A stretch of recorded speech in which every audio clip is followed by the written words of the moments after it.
열왕기하 9장 말씀입니다. 19장 말씀입니다. 열왕기하 19장 말씀입니다.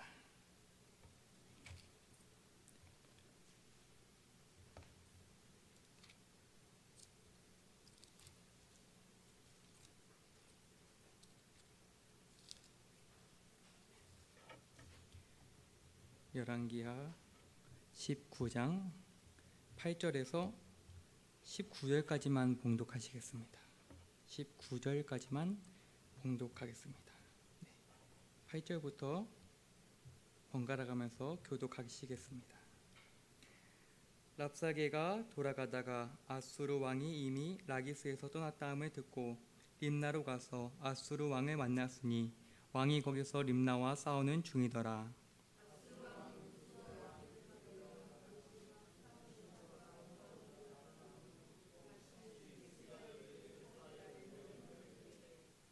너희는 유다의 왕 히스기야에게 이같이 말하여 이르기를 내가 믿는 내 하나님이 예루살렘을 아수르 왕의 손에 넘기지 아니하겠다 하는 말에 속지 말라.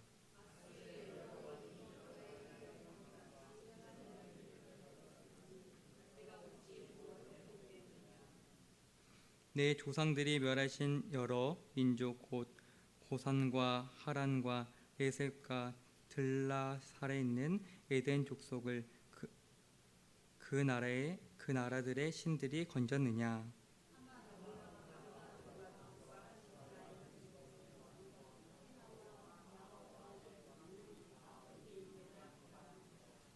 히스기야가 사자의 손에서 편지를 받아보고 여호와의 성전에 올라가서 히스기야가 그 편지를 여호와 앞에 펴놓고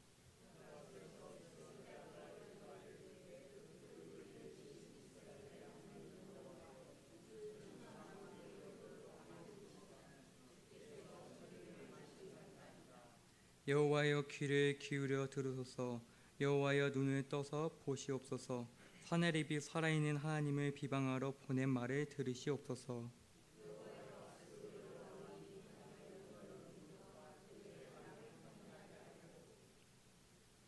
또 그들의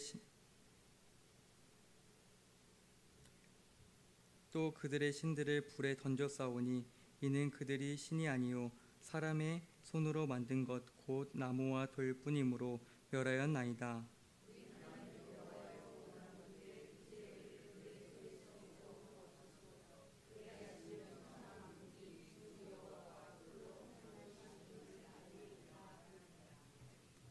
아멘. 아수르의 왕위에 오른 이 사르곤 2세가 즉위하자마자 큰 도전에 직면했습니다. 남쪽의 바벨론이 반란을 일으켰고 북쪽의 강력한 왕국이었던 아라락과도 오랜 분쟁을 했어야 했습니다. 시리아 등 제국 곳곳에서 반란이 끊이지 않았습니다. 이처럼 아수르가 문제 해결하는 데 집중하느라 유다에 신경 쓸 여력이 없던 이 시기는 바로 히스기야가 유다의 왕으로서 통치하던 시대와 맞물렸습니다. 히스기야는 그의 아버지인 아하스의 왕위로부터 왕위를 물려받았습니다. 이스라엘이 아수르의 속국이 된 것은 그의 아버지인 아하스 때문이었습니다. 아하스는 북이스라엘과 아람의 위협에 맞서기 위해서 아수르의 스스로 도움을 청했고 그 대가로 유다는 아수르의 속국이 되었습니다. 하지만 히스기야는 아버지 아하스와 달리 오직 하나님만 의지하고 따르는 왕이었습니다. 오늘 본문에서는 그가 하나님을 의지하고 연합하며 떠나지 않았다고 기록합니다. 그는 왕위에 오르자 우상 숭배의 상징인 모든 산당과 주상들을 깨뜨려 백성들이 하나님만 따를 수 있도록 했습니다. 그리고 아수르가 내부 문제로 혼란한 틈을 타서 조공을 끊어내고 마침내 종속 관계를 청산하려는 과감한 결단을 내렸습니다. 이런 결단은 간섭에서 벗어날 뿐 아니라 많은 우상들을 섬기고 있는 아수르의 영향권 아래에서 하나님만 따르고자 했던 결단이었습니다. 이후 사르곤을 이어서 아수르의 왕인 사네립이 왕위에 올랐을 때 다양한 반란에 직면했습니다. 바벨론이 다시 반란 세력이 되었고 두로와 유다를 포함한 서방의 작은 나라들도 조공을 바치지 않기 시작했습니다. 그렇게 오랜 시간이 지나고 히스기야가 14년째 왕으로 다스린 지 14년째 되던 해에 아수르 왕 사네립은 유다의 모든 견고한 성읍들을 쳐서 점령하기 시작했습니다. 그리고 아수르의 명령으로 랍사게와 다른 신하들이 대군을 이끌고 와서 예루살렘을 에워쌌습니다. 히스기야는 아수르에게 용서를 구하면서 은 300달란트, 금 30달란트를 주고 성전에 있는 왕궁의 금과 성전에 입힌 금까지 모두 다 긁어내서 주었습니다.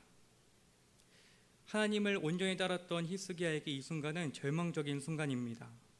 하나님만 섬기기 위해 우상을 없애고 하나님만 의지했는데 유다의 성읍들을 잃고 가진 것을 모두 잃어버렸습니다. 백성들을 지킬 힘이 전혀 없습니다. 하나님을 의지했던 히스기야가 하나님의 성전에서 금을 벗겨내야 할 때 그의 마음은 어땠을까요?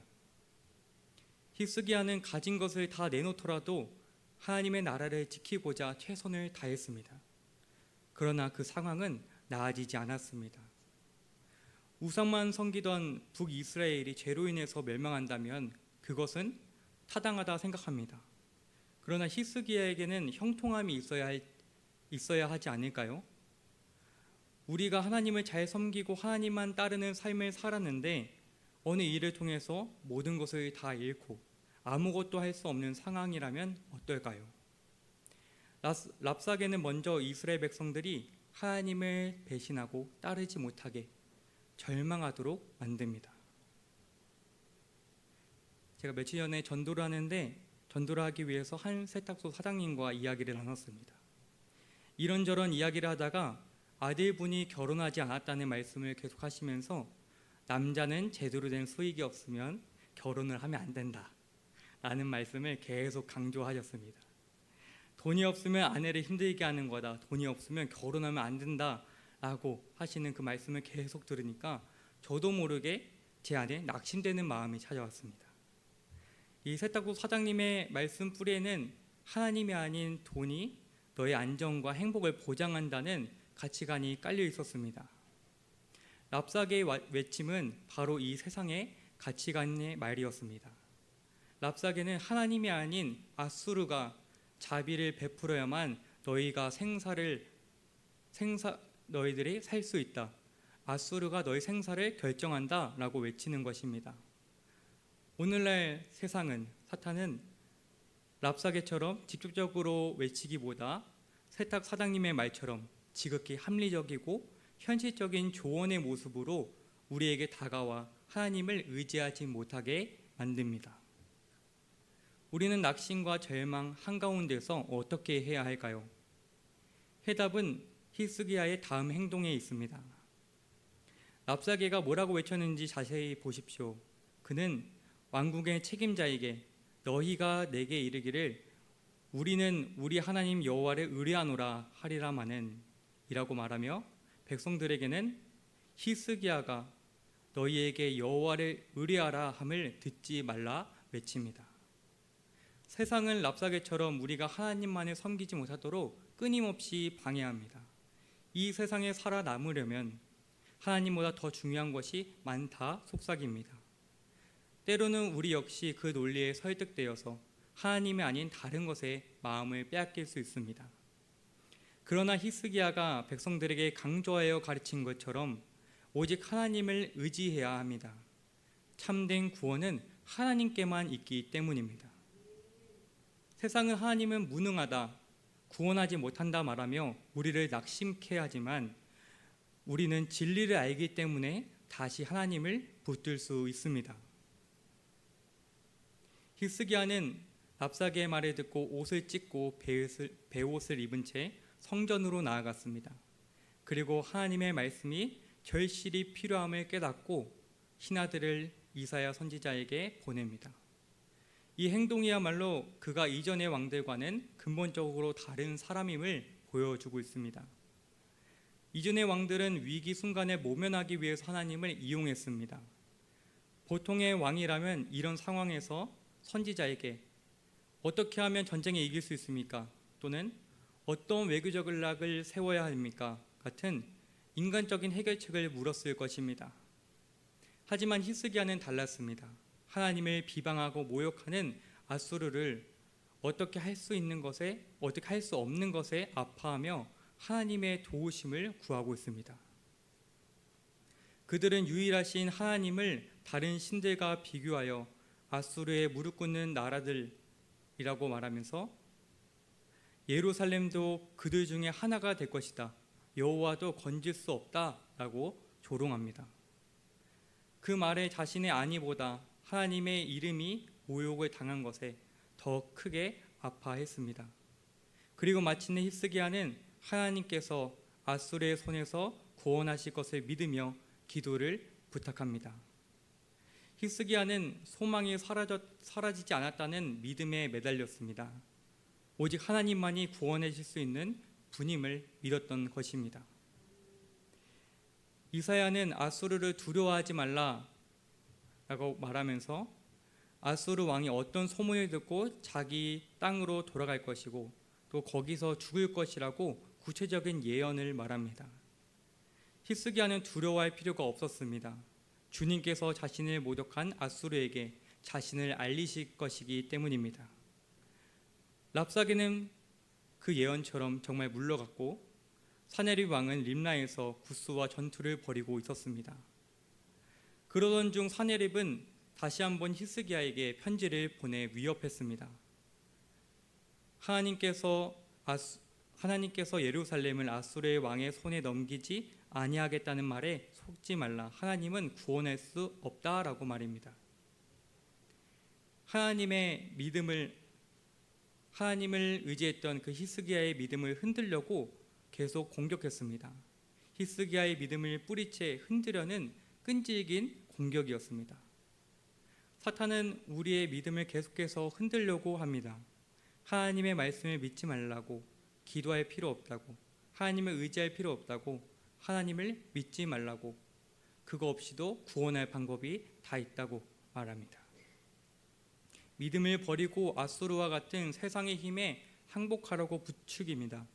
그러나 우리는 이러한 음성에 굴복하는 것이 아니라 오히려 하나님만이 유일한 구원자이심을 선포해야 됩니다. 히스기야는 성전에 가서 하나님 앞에 편지를 펴놓고 기도했습니다. 그의 기도는 세 부분으로 구성되어 있습니다. 먼저는 주님의 위대하심을 인정합니다. 하나님은 그들 위에 계시며 그들을 무너뜨릴 수 있는 능력이 있으십니다. 주님께서는 모든 민족의 창조주이시며 통치자이기 때문에 히스기야는 이 불가능해 보였던 이 상황에서 구원을 바랄 수가 있었습니다. 둘째로 그는 아수르가 많은 나라들을 정복한 것은 사실이지만 그들이 섬기는 신들은 참 신이 아니었음을 분명히 선포합니다. 하나님을 그 나라의 신들과 분리합니다. 여호와는 사람의 손으로 만든 것이 아니므로 그분의 백성들을 도우실 수 있다는 믿음에서 기도한 것입니다. 셋째로 히스기야는 하나님의 직접적인 도우심을 구합니다. 이 백성은 자신의 백성이기 이전에 하나님의 백성이기 때문에 주님의 백성을 하나님께서 구원하심으로써 여호와만이 온 세상의 경배를 받으시기를 간구합니다. 이렇게 히스기야는 하나님이 다른 우상과는 비교할 수 없는 유일한 하나님이심을 고백하며 이스라엘을 구원하시는 그 사건을 통해서 주님만이 홀로 하나님이심을 온 세상에 나타내 보여주시기를 기도했습니다. 하나님은 그 기도에 응답하셨습니다. 그날 밤 여호와의 사자가 아수르의 진영 군사 18만 5천 명을 쳤고 사네립 왕 또한 비참한 최후를 맞이했습니다. 하나님께서는 이스라엘을 구원하심으로써 당신이 온 세상의 주권자이심을 친히 증명해 보이셨습니다. 그렇다면 하나님께서 이스라엘을 구원하신 근본적인 이유는 무엇이었을까요? 19장 34절에 보면 다윗을 위하여라고 기록하고 있습니다. 하나님께서 이스라엘을 구원하신 이유는 사람에게 있지 않았습니다. 하나님의 약속에 의해서였습니다. 오직 하나님의 신실하신 약속, 즉 다윗과 맺은 언약 때문이었습니다.